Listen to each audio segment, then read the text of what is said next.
Hamşirlar 5. bab. Dilraba Faridaning yinidan nihoyat xushal holda qaytdi. U xushal bo'lmay, kimni xushal bo'lsin? Allohning yana bir bandasini o'zining hidoyatiga boshlaganligiga shohid bo'lib keldi emasmi? U yana Texas shtatidagi musulmon bo'lganlar degan hujjatli filmni yodiga oldi. Filmdagi musulmon bo'lganga 2 yil bo'lgan hijob ichida yurgan ayol yana bir ayolning musulmon bo'lgandan hayajonlanib yig'lab ketadi. Va muxbirga har qatim boshqalarning musulmon bo'lganini ko'rsam, o'zimning musulmon bo'lgan vaqtimni esimga kelib, hayajonlanaman deydi.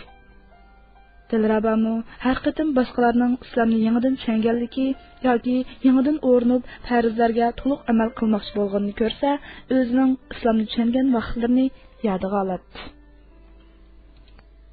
Buningdan 2 yil ilgarigi qisqa ta'tilda u bir qancha do'sti bilan birga poyezdda maktabga qaytib kelayotdi. Ularning yinda o'ltirg'ini Islom universitetida o'qiydigan bir bola ekan. U bola ularga islom to'g'riliq nurg'un narsalarni so'zlab berdi. Shundaq chiroyli paranglar bilan bo'lib, ular o'zlarining manziliga qanday yetishganligini tuymayli qilishgan edi. Mush shaharda o'qiyotgan Oybuloq ismli bir qiz bor. Hozirlar tunishtirib qo'yman.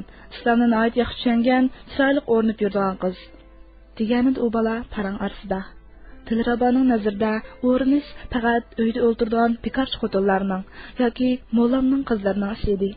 Bir oliy maktab o'quvchisining o'rnib yurishini zarur aqlga sig'dira olmadi. Balkim uni mollamning qizi bo'lsa, dad shundoq yurishga zo'rlaydigandu deb o'yladi u ichida. Uning Oybuloq bilan bir ko'rish boqqisi, yangi davrning madaniyati yo'qmagan bu qizni o'z ko'zi bilan ko'rib boqqisi keldi. Aradan birer oydak o'tib, Navro'z bayrami yetib keldi. Ular Navro'z bayramida boshqa bir maktabda o'tkazilgan Navro'zlik faoliyatni ko'rgili bormoqchi edi. Shanba kuni kurs o'qiyotdim. O'qiydigan yerim yiroq emas. Men darsni tushlab berib, sizlarni maktab darvozasining oldida saqlab turay. Sizlar faoliyatni tugatib chiqinglar, degandi Oybuloq telefonda. Faoliyat jarayonidami Dilraba Oybuloqni zarur izidan chiqara olmadi. Sal turib, uning bilan ko'rishganligini o'ylasa, qalbi shundoq illiq bir sezim o'chmadi. Faoliyatmi oxiri tugadi. Dilraba birga kelgan do'stlarini oldirtib, darvoza tuviga chiqdi. Darvozaning yonidagi jimliqda ularga orqa tarafini qilgan egiz bo'yliq bir qiz namoz o'qiyotdi. Dilrabaning butun badaniga bir hayajon shurida taralgandek bo'ldi. Tova, mushundaq yerdimi namoz o'qig'ili bo'ldi ekan-a? O'tgan kechgalar qarab qo'ysa nima bo'pti? Men nimishqa mushu vaqtgacha biror vaqtmi namoz o'qib boqmagandiman. Ular xuddi ko'ni tunishlardek yuz yiqishib, chiroyli salomlashdi. Ondan birga o'tirib g'o'za yeyishdi. Oybuloq qizlarning so'rgan savollariga tamkinlik bilan miyig'izli qilib javob beradi. Uning qalbida diniga shunchalik ulug' muhabbat yolg'onjab turadi. Boshqalarning islom haqida qalaymqon so'zlayotganligini anglasa, o'zini solmay qoladi. Allohga tasbih hamdlarni aytayotganda, Allohning qudrati to'g'riliq so'zlayotganda ko'zlari bo'lakchadan nurlanib ketadi. Musulmon ayollarning o'rnishi to'g'riliq so'z bo'lganda bo'lsa, uning ko'zlaridan bir xil cho'nqur iftixorlik tuyg'usi namoyon bo'lib turadi. Maktabingiz bundoq kiyinib yursangiz gap qilmamdi-da, deydi qizlar hayron bo'lib. U uchiga uzun qora ko'ylak kiygan, ko'ylakining ustidan yana bir yupinchi artib olgan edi. Beshidagi suv solrang yog'liqi qora ko'ylakiga xo'yim yarashgan edi. Dastlabda gap qilgan. Amaliyotda ishkidagi maktablarda asosan kor yo'q. Faqat bu maktabda hech kim mendek kiyingachga muallimlarga boshqacha ko'rinib qolgan o'xshayman. Korimni qilmay yuraverdim. Imtihon natijalarini ko'rib, ondan maktabning voleybol musobaqasida bizning fakultet komandasining boshlig'i bo'lib o'ynab bergandim. Shu ishlardan keyin zarur korimni qilmas bo'ldi. Fakultet mudirimiz meni ko'rib kulib, holi qolmaydi hozir. Voy Shinjonlik savoqdosh deb. U ularga o'zining o'rnish jarayonini, islomni tushunish jarayonini so'zlab berdi. U nihoyat jonliq, tetik qiz edi. Hikoya so'zlashga usta edi. Payg'ambarimizning sahobalarning hayoti to'g'riliq so'zlaganda shundoq zuh bilan so'zlaydi-ki, anglagan odam xuddi shu ishlar mush yerda yuz berayotgandek tuyg'uga keladi. Vaqtni bir yerga berib qopti qizlar. Endi asta qaytib olamdik, dedi Oybuloq Saidga qarab. Qizlarning uningdan ayrilg'isi kelmay, yana bir ko'rishni aytib qaytishdi. Bu qitim qushirsiz Dilrabaning esidan zodili chiqmadi. Bo'libmi Oybuloq aytgan o'rinish to'g'risidagi so'zlar uning qalbiga ajoyib ta'sir qilgan edi. Shu peti aradan 1 yil vaqt o'tganda Dilrabo oxir yana bir qatim Oybuloq bilan ko'rishish fursatiga erishdi. Ular ikkilisi o'rganishning jiddiyligi, oraliqning yiroqligi degandek turli sabablar tufayli qayta izlasholmagan edi. Oxiri Dilrabo uning telefon nomerini tepib, uningga telefon qildi. Bu chaqda Oybuloqning nomeri o'zgarib ketgan edi va o'zining uni yo'qlab bormoqchi ekanligini aytdi. Ajab yaxshi bo'ldi. At pedagogika universitetidagi bir do'stimmi meni yo'qlab kelmoqchi edi. Xohlasangiz hammamiz birga ko'rishaylik. Maktabga kelamsiz? dedi Oybuloq telefonda. Bu gap Dilraboni texmi xushal qilyapti. Atsi Dilrabo Oybuloqning maktabi oldida avtobusdan tushganda Oybuloq maktab oldidagi avtobus bekatida uni saqlab turadi. Dilraboni ko'rib Oybuloq ko'zlariga ishonolmayli qilyapti. Chunki uning ko'z oldida turg'ini 1 yil burunqi seriq bo'yalgan buduri chachlari, yelkasida yilib turadigan, nepiz lavlari so'sqini bo'yalgan moda qiz emas, balki bishiga selingan romali, chiroyli chachlarini yoshirgan, uzun, kangri ko'pisi, ingichka ballarini ko'rsatib turolmaydigan, lekin ko'zlaridagi tabiiylik va ma'nozlardagi so'sqini qizillik uchtsidagi kiyimlarga qo'shilib, uni parishlardek chiqirgizgan bir go'zal qiz edi.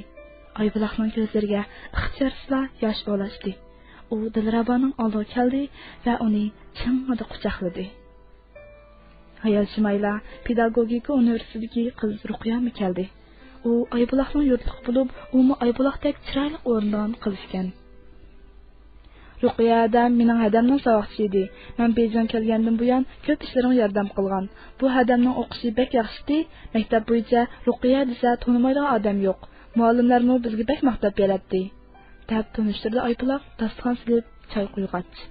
U yotqinimi uydaklab yozoladi. Karvatga qo'yg'ili bo'lgan kichikina ustalning ustiga dasturxon silib, uydan akelgan non to'qashlarni sizib, kichikina chaynikka choy quyib, sirkaylarda choy tutdi.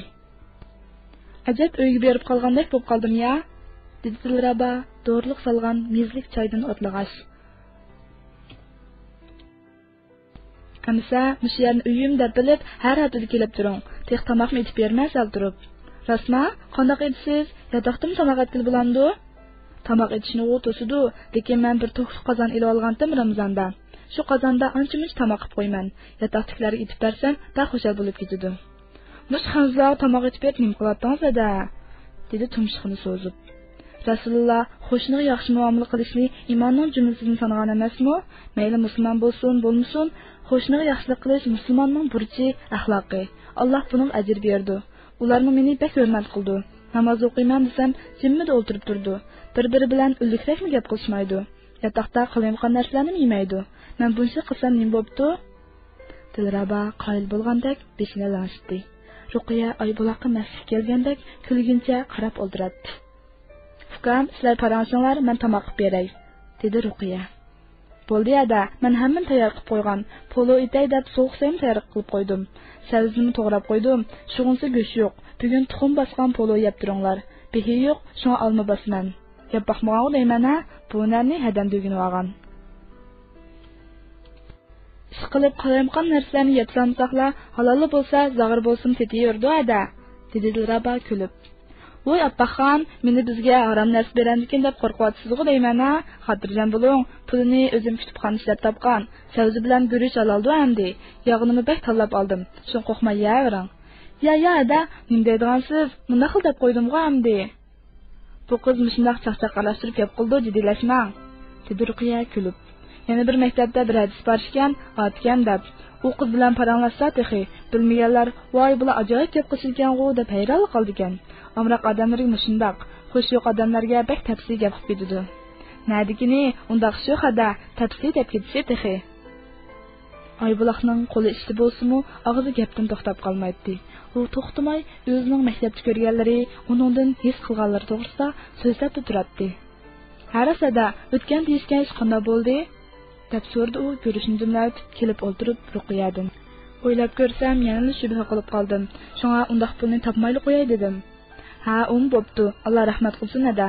Zodi shubhalik ishdan yer turg'inimiz yaxshi ekan. Bo'lmasa, qandoq bo'lib chegirdan o'tib ketganimizni bilmayli qoldiganmiz. Shuni danga, mush vaqtgacha Alloh yordam qilyapti. U pul topmasammi, rizq bergich Alloh rizqimni menga bir yerlardan yetkazib berdi ekan. Dilrabo ularga nima degandek savol nazar bilan qarab o'ltirardi. Aybuloq uning bir nima demoqchi bo'ldi-yu, Ruqiyaga qarab to'xtab qoldi. Balkim demaslik ustida o'yinib qolgan bo'lsa kerak. Bo'ldi, davring, dedi Ruqiya kulib ketib. Bo'ldi, o'zingizdan, u sizning hikoyangiz bo'lgan ekan.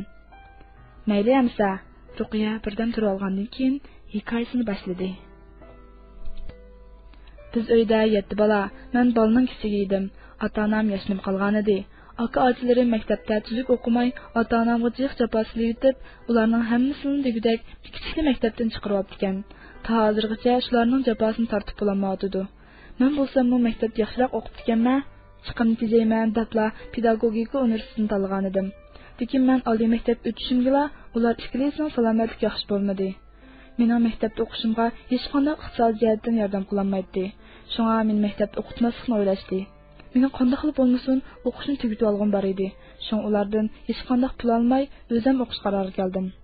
Mana maktabga kelgandan buyon oila o'qituvchisi bo'lib, maktabda ish bo'lsa ishlab degandek bir amallar bilan o'z jinini beqib kelyapman. Bu qaytim maktabda chet-elliklar bilan birga o'tkazgan bir faoliyat bor ekan, naqsh etib uslonadigan ishlar bor ekan. Meni inglizcha riyosatchi bo'lib bersangiz degan edi. Ularning deyishsa, men chet-ellik o'xshaydi ekanman. Haqqimni xil obdan bergan to'q, shuni qilaymi-ya deb o'ylab biroq bu ishni qilsam gunoh bo'lgandek tuyg'u kelib qoldim. Shuni qilmayli qo'ydim. Azroq pulni deb imonga daxl yetkazsak bo'lmas. Dilraba uning so'zlarini anglab hayron bo'lib turib qoldi. Dilrabaning oila iqtisodi yaxshi edi. Uydagilari yig'anning ham pul silib bersimi, u oydan bu oyga oralli o'lishatdi. Bu qizning shuncha jafo bilan uydan azroqmi pul olmay, yana vaqt chiqarib ishlab, darslarni shunchalik yaxshi o'qib yurganiga hech aqli yetmayotdi. "Hada, iyi qancha pul xarjlaysiz?" deb so'radi Dilraba tartinib qana. "Singlim, Alloh pulingizning barakatini bersa, 100 yen bilanmi bir oyni o'tkazgili bo'ladi. Bo'lmasa, 1000 yen yetmaydi. Barida xarjlayman, yo'qda azroq. Sabrchan, qanoatchan bo'lsangiz, Alloh barakat berdi singlim." O'quvchilar yotiqida ichib yegan tomoq qanchalik bo'ldi deysiz. Lekin ularga bu puli bekmi yetib ketadi. Chunki bu ularning onson yeyoladigan, pokizligiga va halolligiga to'liq ishonch qiladigan tomoqlarning birida. "Peshni qo'lamdi", dedi Ruqiya tomoqdan keyin Aybuloqqa dasturxonni yig'ishtirish berib. "Ma'qul, namoz vaqtim kirib qopti", dedi Aybuloqmi. "Men namoz o'qimayman, sizlar o'qiyveringlar." "Ha, o'zirlikmisiz?" dedi Aybuloq kulib. "Bo'pti, demanglar. Men sizlar bilan birga tahorat ilib, sizlar namoz o'qib bo'lguncha Qur'on o'qib turay-ya", dedi Dilraba karavotdan tushib. "Nima?" Aybuloq bilan Ruqiya tanglib bir-biriga qarashdi. "Qur'on o'qimsiz? Qur'on usul bo'lmaydi." "Nimishqa? Qur'onda Alloh ochiq oyat bilan cheklagan emasmi? Ayollar bunday vaqtda Qur'on usul bo'lmaydi. Qanday vaqtda? Hech qanday emas-ku." "Ha, siz o'zirlik emasmi?" "Yo'qay, nimishqa bunday so'raysiz? Amis nimishqa namoz o'qimaysiz?" "Tex namoz o'qishni o'rganib bo'lmagandim, hozircha bir vaqt namoz o'qiyapman. Kerak 5 vaqt boshlaydi" deb. Aybuloq bilan Ruqiya bir-biriga qarab turib qoldi. Birozdan keyin o'zini tutolmay kulib tashladi. Asli oldin qitim quchurishda Aybuloq ayollarning kiyinish masalasi to'g'risida bekrak so'zlagan bo'lg'achqa, Dilraba ayollarning o'rnishini namozini bekrak muhim o'xshaydi deb his qilib qolgan edi. Va namozni boshlamay turibla o'rin olgan edi. "Singlim, bir farzni bo'lsin o'rinday deb o'ylaganingiz batmi yaxshi bo'pti. Lekin esingiz bo'lsin, namoz dinning to'rigi, namoz dinning asosi. Rasululloh kofir bilan bizning farqimiz namoz degan. Qiyomat kuni ham birinchi bo'lib so'rildig'ini namoz. Namoz degan ajoyib ulug' ibodat. Bu ibodatni tashlab qo'ysak qat'iy bo'lmaydi. Bizning musulmonlik belgimizning cho'ngi namoz singlim." "Voy rasma, men texi eng cho'ng farzni qildim, endi namozni boshlarman deb oldirmabdim-a. Albatta, o'nishmi cho'ng farz, lekin namoz uningdan muhim. Hozirlar bilil o'qib ketmamdi. Men o'qishni bilmasam, juring sizga o'rgatamiz. Bomdod namozni o'qiy olgan odam peshinni o'qiydi." Shu kundan boshlab Dilraba butunlay o'zgarib ketdi. Dastlabki podislar shimi uzun ko'p tikib, beshiga parqiraq yog'liqlarni chigirgan qizdan hozirgi chiroyli jilboblarni kiygan holga keldi. Namozning muhimligini o'rnib xil uzungacha bilmagan bir qizdan hozirgi har ishda shariatning hukmini so'rab turgan holga keldi. Amdilikda mana bir qiz uning sababi bilan Allohning hidoyatiga, Allohning rahmatiga kirmoqchi bo'lyotdi. U xushal bo'lmay, kimmi xushal bo'lsin? Mushu xushalliq bilan Dilrabo bir haftani tatlıq bir sezim ichida o'tkazdi. Hafta oxirida do'sti va bir tuqqandan chora hadisi Oybuloqni ko'rgili keldi. Bir kunni chiroyli nasihatlar, oxiratni asratgich paranglar bilan ma'nilik o'tkazib, asrdan keyin maktabga qarab yo'l oldi. Bayonqi paranglar kompyuterdan anglagan tabliqlarni eslagach, Rabbiga hamda etib yonayotgan bu qiz maktabda o'zini qanday ishlarning kutib turayotganligini bilmaydi.